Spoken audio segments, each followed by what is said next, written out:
भारत में 30 से 40 की उम्र के बाद हर 10 में से एक व्यक्ति एक ऐसी बीमारी के साथ जी रहा है जो जो बिल्कुल कोई आवाज नहीं करती। एकदम खामोश। बिल्कुल सही कहा आपने। हाँ, और मतलब बात सिर्फ इन लोगों तक सीमित नहीं है। अगर हम अपनी पूरी आबादी को देखें ना, तो लगभग 50 से 60% लोग सीधे या अप्रत्यक्ष रूप से इस खतरे की कगार पर खड़े हैं। जो कि एक बहुत ही डरावना आंकड़ा है। बिल्कुल है। तो आज के इस गहन विश्लेषण में हम टाइप 2 डायबिटीज के पीछे के विज्ञान को समझने जा रहे हैं, और इसके लिए हमारे पास सर्टिफाइड वेट लॉस स्पेशलिस्ट आचार्य बिपिन पंडित के रिसर्च नोट्स हैं और कुछ बेहद दिलचस्प मेडिकल डेटा भी है। और हमारा मिशन भी यही है कि हम समझें कि आखिर कैसे हमारी अपनी रोजमर्रा की आदतें हमारे शरीर के अंदरूनी सिस्टम को धीरे धीरे बदल रही हैं। सही बात है। और कैसे इस साइलेंट किलर को रोका जा सकता है। तो अगर हम शुरू करें, मतलब कैंसर और कार्डियोवैस्कुलर यानी दिल की बीमारियों के बाद अगर कोई बीमारी सबसे तेजी से एक महामारी का रूप ले रही है, तो वो टाइप 2 डायबिटीज ही है। लेकिन एक बात जो हमें सबसे पहले समझनी होगी वो ये है कि ये बीमारी रातों रात आसमान से नहीं टपकती। अच्छा। हाँ, मतलब ऐसा नहीं है कि कल आप ठीक थे और आज आपको डायबिटीज हो गई। ये एक बहुत लंबी जैविक प्रक्रिया है। जब हम किसी चीज के पीछे के क्यों और कैसे को समझ लेते हैं ना, तो हम उसके प्रभाव को रोक सकते हैं। तो आज हम यही डिकोड करेंगे कि शरीर के स्तर पर असल में ये सब कैसे घटित होता है। क्योंकि अगर इतने सारे लोग खतरे के मुहाने पर हैं, तो सबसे पहले ये समझना जरूरी है कि ये बीमारी असल में हमारे शरीर के अंदर जाकर करती क्या है। बिल्कुल। हम हमेशा सुनते हैं कि ब्लड शुगर बढ़ गया, लेकिन इसका सीधा सा अर्थ क्या है? देखो, इसे ऐसे समझते हैं, जब हम कुछ खाते हैं तो हमारा पाचन तंत्र उस खाने को ऊर्जा में बदलने के लिए ग्लूकोज में तोड़ देता है। ठीक है। अब ये ग्लूकोज हमारे खून में मिल जाता है, लेकिन इस ग्लूकोज को खून से निकालकर शरीर की कोशिकाओं यानी सेल्स के अंदर पहुंचाने का काम एक हार्मोन करता है, इंसुलिन, जो हमारा पैंक्रियाज बनाता है ना? एकदम सही। और डायबिटीज तब होती है जब या तो शरीर इस इंसुलिन का ठीक से उपयोग नहीं कर पाता या फिर पर्याप्त मात्रा में इंसुलिन बना ही नहीं पाता। मुझे ये पूरी प्रक्रिया ना हमेशा एक डिलीवरी सिस्टम की तरह लगती है। चलिए इसे थोड़ा खोलकर समझते हैं। हाँ, बताइए। मतलब सोचिए कि इंसुलिन एक डिलीवरी बॉय है। अब ये डिलीवरी बॉय ऊर्जा यानी ग्लूकोज का पैकेट लेकर हमारी कोशिकाओं के दरवाजे पर पहुंचता है। सही है। वो दरवाजा खटखटाता है ताकि पैकेट अंदर दे सके। लेकिन समस्या तब होती है जब घर अंदर से पूरी तरह भरा हुआ है और दरवाजा नहीं खुलेगा। बिल्कुल। तो वो बेचारा डिलीवरी बॉय उस ग्लूकोज के पैकेट को लेकर सड़क पर, मतलब हमारे खून में ही घूमता रह जाएगा। ये बहुत ही बढ़िया उदाहरण है। और यहीं पर ना हमें घर के भरे होने के पीछे का जीव विज्ञान समझना होगा। कोशिकाएं अचानक से दरवाजा बंद नहीं करती। होता यह है कि जब हम लगातार ऐसा खाना खाते हैं जिसमें ऊर्जा बहुत ज्यादा होती है, तो हमारी मांसपेशियों और लिवर की कोशिकाओं के अंदर सूक्ष्म वसा की बूंदें जमा होने लगती हैं। अच्छा, फैट जमा होने लगता है। हाँ, जिसे मेडिकल भाषा में इंट्रामायोसेलुलर लिपिड्स कहते हैं। ये वसा की बूंदें कोशिकाओं के दरवाजे पर लगे उन तालों को या रिसेप्टर्स को पूरी तरह जाम कर देती हैं, जहां इंसुलिन की चाबी लगनी होती है। अरे बाप रे! तो इसका मतलब है कि डिलीवरी बॉय के पास चाबी तो है, लेकिन ताले के अंदर कचरा फंसा हुआ है। बिल्कुल, चाबी घूमेगी ही नहीं। और यहाँ हमें डायबिटीज के 2 मुख्य प्रकारों को भी अलग करके देखना होगा। हाँ, क्योंकि टाइप 1 और टाइप 2 में काफी कंफ्यूजन रहता है लोगों को। सही बात है। तो पहला है टाइप 1 डायबिटीज। ये एक ऑटो इम्यून स्थिति है। इसमें होता यह है कि शरीर का अपना ही इम्यून सिस्टम गलती से पैंक्रियास की उन बीटा कोशिकाओं को नष्ट कर देता है जो इंसुलिन बनाती हैं। ओहो, मतलब शरीर में इंसुलिन बनता ही नहीं है। हाँ, मतलब आपकी एनालॉजी के हिसाब से कहें तो टाइप 1 में वो डिलीवरी बॉय ही मौजूद नहीं है।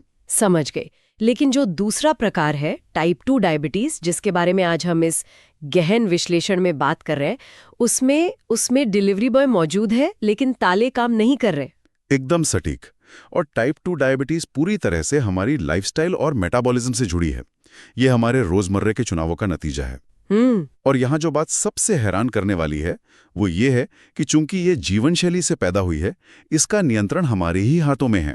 अगर हम सही कदम उठाएं तो इसे कंट्रोल किया जा सकता है और इसे पूरी तरह से रेमिशन की स्थिति में भी लाया जा सकता है। एक सेकंड, अगर नियंत्रण हमारे ही हाथ में है और ये बीमारी रातों रात नहीं आती जैसा आपने पहले कहा, तो लोग अचानक से इसके शिकार कैसे हो जाते हैं? ये एक बहुत आम सवाल है। मतलब हम अक्सर देखते हैं कि किसी इंसान का रूटीन ब्लड टेस्ट होता है और अचानक पता चलता है कि उसे गंभीर डायबिटीज है। ऐसा लगता है जैसे ये बीमारी बिना कोई सिग्नल दिए अचानक हमला कर रही है। देखो, सच तो यह है कि बीमारी सिग्नल देती है, लेकिन वो सिग्नल इतने खामोश होते हैं कि हम उन्हें समझ ही नहीं पाते। ये बीमारी असल में 4 अलग-अलग स्टेजेस से होकर गुजरती है। अच्छा, 4 स्टेजेस, वो क्या है? सबसे पहली स्टेज है इंसुलिन रेजिस्टेंस। आज के समय में हम जो अत्यधिक कार्बोहाइड्रेट वाला खाना खाते हैं ना, वो शरीर में जाकर बहुत ज्यादा ग्लूकोज बनाता है। ठीक है। जब खून में बार बार और बहुत ज्यादा ग्लूकोज आता है तो कोशिकाएं इंसुलिन की आवाज का जवाब देना बंद कर देती हैं। और यहीं पर वो इंट्रामायोसेल्युलर लिपिड्स वाली बात आती है जो तालों को जाम कर रहे हैं, है ना? बिल्कुल। लेकिन अगर कोशिकाएं ग्लूकोज नहीं ले रही हैं और वो ग्लूकोज खून में ही घूम रहा है, तो शरीर इस स्थिति से कैसे निपटता है?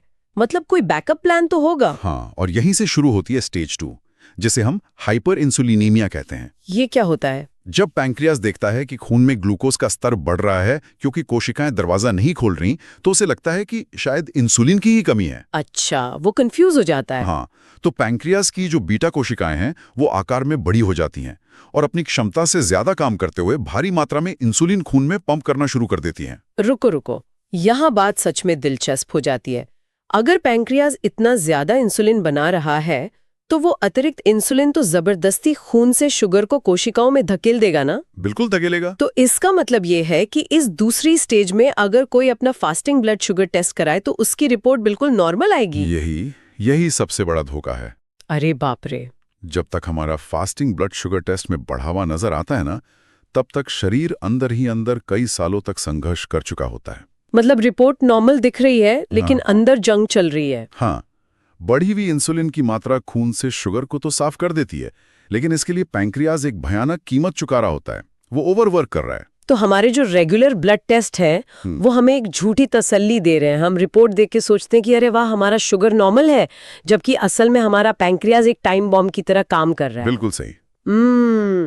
अगर पैंक्रियाज लगातार अपनी क्षमता से ज्यादा इंसुलिन बना रहा है तो एक समय ऐसा आएगा ना जब वो थक जाएगा या उसकी मशीनरी टूट जाएगी। और वहीं से हमारी स्टेज 3 शुरू होती है, जिसे प्री डायबिटीज कहते हैं। अच्छा। बीटा कोशिकाएं ओवरवर्क की वजह से थकने लगती हैं, कुछ मरने लगती हैं और इंसुलिन का उत्पादन गिरने लगता है।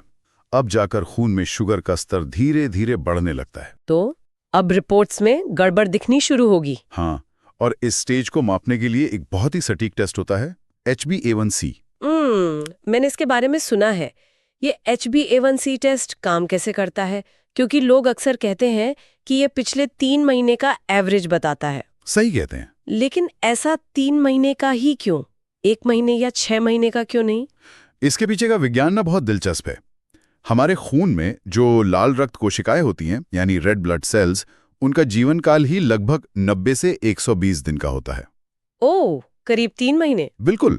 तो जब खून में शुगर की मात्रा ज्यादा होती है तो ये शुगर इन लाल रक्त कोशिकाओं के प्रोटीन के साथ चिपक जाती है। ठीक है। इस चिपकने की प्रक्रिया को मेडिकल भाषा में ग्लाइकेशन कहते हैं। तो जब हम HbA1c टेस्ट करते हैं तो हम असल में ये माप रहे होते हैं कि कितनी प्रतिशत लाल रक्त कोशिकाओं पर शुगर चिपकी हुई है।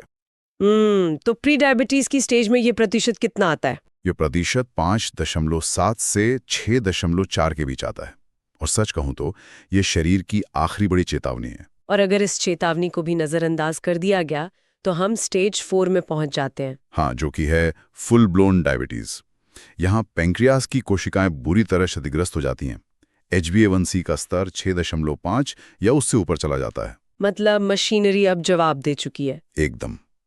अब शरीर में बिना बाहरी मदद या दवाइयों के शुगर को नियंत्रित करने की क्षमता नहीं बचती। ये एक बहुत महत्वपूर्ण सवाल खड़ा करता है। अगर शुरुआती ब्लड टेस्ट हमें इस तरह से धोखा दे सकते हैं, तो हमें किन शारीरिक संकेतों पर ध्यान देना चाहिए? मेरा मतलब है, शरीर तो हमें बता ही रहा होगा कि अंदर कुछ गड़बड़ है ना? बिल्कुल बता रहा होता है। देखिए, जब खून में लगातार चीनी घुली रहती है तो शरीर उस अतिरिक्त शुगर को बाहर निकालने का एक सीधा तरीका अपनाता है, किडनी के जरिए। अच्छा, यूरिन के थ्रू। हाँ। किडनी खून को छानने के लिए ओवरवर्क करती है, जिससे बार बार पेशाब आता है। इसे पॉलीयूरिया कहते हैं। ठीक है। अब क्योंकि पेशाब के जरिए शरीर से भारी मात्रा में पानी बाहर निकल रहा है तो शरीर डिहाइड्रेट होने लगता है और इसी वजह से बहुत तेज और बार बार प्यास लगती है। मैंने नोट्स में ये भी पढ़ा है कि धुंधला दिखना और हाथ पैरों में झंझनाहट होना भी इसके लक्षण हैं। इसके पीछे क्या विज्ञान है? ये बहुत ही सीरियस लक्षण है। जब खून में शुगर का स्तर बहुत ज्यादा होता है ना, तो वो एक तरह के संक्षारक एसिड यानी कोरोसिव एसिड की तरह काम करने लगता है। एसिड ब्लड में? हाँ, मतलब उसका प्रभाव ऐसा होता है, ये रक्त वाहिकाओं की अंदरूनी दीवारों को छीलने लगता है। अब हमारी आंखों के रेटिना में बहुत ही बारीक और संवेदनशील नसें होती हैं। हाई शुगर उन्हें नुकसान पहुंचाती है, जिससे धुंधलापन आता है। इसी तरह शरीर के सबसे दूर के हिस्सों में, जैसे हाथ और पैरों की उंगलियों में? बिल्कुल, वहां जाने वाली नसें इस डैमेज का शिकार होते हैं, जिससे झंझनाहट या सुन्नपन होता है। इसे डायबिटिक न्यूरोपैथी कहते हैं। एक और लक्षण जो नोट्स में काफी प्रमुखता से दिया गया है वो है बहुत ज्यादा थकान होना। हाँ। अब यहाँ ना एक सवाल उठता है, आजकल की भागदौड़ भरी जिंदगी में थकान तो हर किसी को होती है यार। तो क्या हम अपनी गंभीर शारीरिक चेतावनियों को सिर्फ बिजी लाइफस्टाइल मानकर नजरअंदाज कर रहे हैं? मुझे लगता है हम बिल्कुल ऐसा कर रहे हैं। और डायबिटीज में होने वाली थकान इतनी गहरी क्यों होती है? नॉर्मल थकान से अलग कैसे है? क्योंकि डायबिटीज वाली थकान सिर्फ ज्यादा काम करने वाली थकान नहीं है। इसके पीछे एक सीधा बायोलॉजिकल कारण है। वो क्या? देखिए, ऊर्जा पैदा करने के लिए ग्लूकोज को कोशिका के अंदर जाकर एटीपी नाम के मॉलिक्यूल में बदलना होता है। लेकिन जैसा हमने अभी समझा, कोशिकाएं इंसुलिन रेजिस्टेंस की वजह से ग्लूकोज को अंदर ही नहीं ले पा रही हैं। दरवाजे बंद हैं। हाँ, इसका मतलब है कि खून में बहुत सारा खाना यानी ग्लूकोज तैर तो रहा है, लेकिन कोशिकाएं सचमुच भूखों मर रही हैं। ओह, ये एक तरह का सेल्यूलर स्टार्वेशन है। शरीर के पास काम करने के लिए ऊर्जा ही नहीं है। अरे वाह, खून में खाना भरा पड़ा है लेकिन कोशिकाएं भूख से मर रही हैं। ये स्थिति सच में डराने वाली है। अगर हम इसे बड़ी तस्वीर से जोड़ें तो अगर खून में लगातार ये शुगर रूपी एसिड घूमता रहेगा तो ये सिर्फ हाथ पैर सुन नहीं रहे ना, ये तो सीधा हार्ट पर, किडनी पर असर करेगा। और यही वजह है कि मैं हमेशा कहता हूं कि डायबिटीज सिर्फ शुगर की बीमारी नहीं है, ये एक पूरा सिस्टमैटिक फेलियर है। ये किडनी के फिल्टर को खराब कर देती है, जिसे डायबिटिक नेफ्रोपैथी कहते हैं। ये हार्ट डिजीज का खतरा कई गुना बढ़ा देती है। और पैरों के घाव वाली बात भी तो है ना? बिल्कुल, अगर पैरों में छोटी सी भी चोट लग जाए तो सुन्नपन की वजह से इंसान को पता ही नहीं चलता। और क्योंकि खून में शुगर ज्यादा है तो बैक्टीरिया वहां बहुत तेजी से पनपते हैं। बाप रे। घाव भरता नहीं और गैंग्रीन होने पर अंगों को काटने तक की नौबत आ जाती है। तो इन सब का आखिर मतलब क्या है? अब जब हम इस खतरे के पूरे मैकेनिज्म को समझ चुके हैं तो सबसे अहम सवाल पर आते हैं। बताइए। आखिर इंसुलिन रेजिस्टेंस की शुरुआत होती कहाँ से है? मतलब इसका रूट कॉज, असली जड़ क्या है? हम इसे ठीक कैसे करें? इसके कुछ मुख्य कारण हैं। लगातार अत्यधिक प्रोसेस्ड और रिफाइंड कार्बोहाइड्रेट खाना, शारीरिक गतिविधि का न के बराबर होना, खराब नींद और क्रॉनिक स्ट्रेस। मैं यहाँ थोड़ा पुशबैक करना चाहूंगी। हाँ बिल्कुल। अगर हम डाइट की बात करें तो हमारे दादा परदादा भी तो भरपूर कार्बोहाइड्रेट खाते थे ना। वो चावल, रोटियां, गुड़ सब खाते थे। सही कह रही हैं। उन्हें तो इस स्तर पर डायबिटीज नहीं होती थी। तो आज हम सिर्फ डाइट और कार्ब्स को विलन क्यों बना रहे हैं? यह एक बहुत ही तार्किक सवाल है। देखिए, हमारे पूर्वज कार्ब्स खाते थे, लेकिन उनकी शारीरिक गतिविधि हमसे कहीं ज्यादा थी। वो मेहनत का काम करते थे। बिल्कुल। जब हम अपनी मांसपेशियों का उपयोग करते हैं, जैसे खेत में काम करना, भारी सामान उठाना या बहुत पैदल चलना, तो मांसपेशियों के सिकुड़ने से कोशिकाओं के अंदर मौजूद विशेष रिसेप्टर्स, जिन्हें GLUT4 कहते हैं, वो सतह पर आ जाते हैं। अच्छा, ये GLUT4 क्या करते हैं? ये रिसेप्टर्स बिना इंसुलिन की मदद के ही खून से ग्लूकोज को खींच लेते हैं। अरे वाह, मतलब डिलीवरी बॉय की जरूरत ही नहीं। बिल्कुल नहीं। यानी अगर हम शारीरिक मेहनत कर रहे हैं तो हमें ग्लूकोज को कोशिकाओं में धकेलने के लिए इंसुलिन पर उतनी निर्भरता नहीं होती। लेकिन आज हमारी जिंदगी कुर्सी पर बैठकर स्क्रीन देखने तक सीमित रह गई है। मतलब मांसपेशियों का इस्तेमाल ना करने की वजह से वो प्राकृतिक डिलीवरी सिस्टम ही ठप पड़ गया है। और ऊपर से आज हम जो कार्ब्स खा रहे हैं वो पहले जैसे शुद्ध भी नहीं है। बिल्कुल सही पकड़ा आपने। आज का खाना अत्यधिक प्रोसेस्ड है। जब हम मैदा या रिफाइंड चीनी खाते हैं तो उसमें फाइबर बिल्कुल नहीं होता। फाइबर ना होने की वजह से वो पलक झपकते ही खून में घुलकर शुगर का भारी स्पाइक पैदा करता है, और यही बार बार का स्पाइक कोशिकाओं को इंसुलिन रेजिस्टेंस की तरफ धकेलता है। लेकिन जो सबसे ज्यादा हैरान करने वाली चीज मैंने इन रिसर्च नोट्स में देखी ना, वो है नींद और स्ट्रेस का डायबिटीज से कनेक्शन। हाँ, ये बहुत कम लोग जानते हैं। हम अक्सर सोचते हैं कि डायबिटीज सिर्फ खाने पीने की बीमारी है, लेकिन नींद की कमी या स्ट्रेस हमारे ब्लड शुगर को कैसे बढ़ा सकता है? इसका क्या मैकेनिज्म है? इसके पीछे हमारी इवोल्यूशनरी बायोलॉजी यानी विकासवादी जीव विज्ञान काम करता है। वो कैसे? देखिए, जब हम तनाव में होते हैं या रात भर ठीक से सोते नहीं हैं, तो हमारा शरीर इसे एक खतरे के रूप में देखता है। शरीर को लगता है कि हम किसी शिकारी से बचकर भाग रहे हैं। अच्छा, उसे लगता है कोई शेर पीछे पड़ा है। हाँ, इस स्थिति से निपटने के लिए शरीर कॉर्टिसोल नाम का स्ट्रेस हार्मोन रिलीज करता है। कॉर्टिसोल का मुख्य काम होता है खून में तुरंत ऊर्जा यानी ग्लूकोज छोड़ना, ताकि हम लड़ सकें या भाग सकें। फाइट और फ्लाइट रिस्पॉन्स। एकदम सही। इसलिए ये लिवर को आदेश देता है कि वो अपना जमा हुआ ग्लूकोज तुरंत खून में डाल दे। और यही कॉर्टिसोल फिर कोशिकाओं के तालों पर क्या असर डालता है? कॉर्टिसोल जानबूझकर इंसुलिन के काम में रुकावट डालता है। ओहो। वो मांसपेशियों को ग्लूकोज इस्तेमाल करने से रोकता है, ताकि वो ग्लूकोज खून में ही रहे और हमारे दिमाग को तुरंत ऊर्जा मिल सके। मतलब सिर्फ एक रात की खराब नींद या लंबे समय का ऑफिस का स्ट्रेस हमारे शरीर में अस्थायी रूप से इंसुलिन रेजिस्टेंस पैदा कर देता है। बिल्कुल।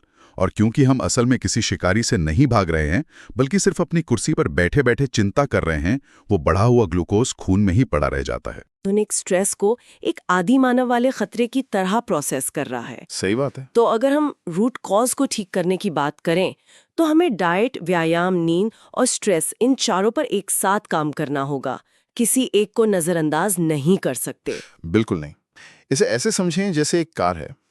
आप सिर्फ पेट्रोल यानी डाइट बदलकर एक ऐसी कार को ठीक नहीं कर सकते जिसका इंजन ओवरहीट हो रहा हो, मतलब स्ट्रेस, और जिसमें इंजन ऑयल यानी नींद ही ना हो। बहुत ही बेहतरीन एनालॉजी है ये। हमें मांसपेशियों का उपयोग करना ही होगा। हफ्ते में कम से कम 150 मिनट की गतिविधि करनी होगी, ताकि कोशिकाएं बिना इंसुलिन के शुगर सोखना शुरू करें। और डाइट में रिफाइंड कार्ब्स को कम करके फाइबर और प्रोटीन को बढ़ाना होगा। कोई एक्सट्रीम डाइट नहीं, बस एक संतुलित आहार। और सबसे जरूरी, शरीर के स्ट्रेस हार्मोन को शांत करने के लिए रोजाना 7 से 8 घंटे की गहरी नींद लेनी होगी। ये क्या करना है? तो इंटरनेट पर मौजूद हजारों मुफ्त डाइट प्लान और टिप्स काम क्यों नहीं करते? ये बहुत अच्छा पॉइंट उठाया आपने। मतलब हम सब जानते हैं कि जंक फूड खराब है और व्यायाम अच्छा है, फिर लोग आचार्य बिपिन पंडित जैसे किसी विशेषज्ञ या एक्सपर्ट के पास क्यों जाते हैं? क्या हम इंसान बस आलसी हैं जो मुफ्त की जानकारी को लागू नहीं कर पाते? नहीं, इसे सिर्फ आलस्य कहना ना, मानव मनोविज्ञान को नजरअंदाज करना होगा।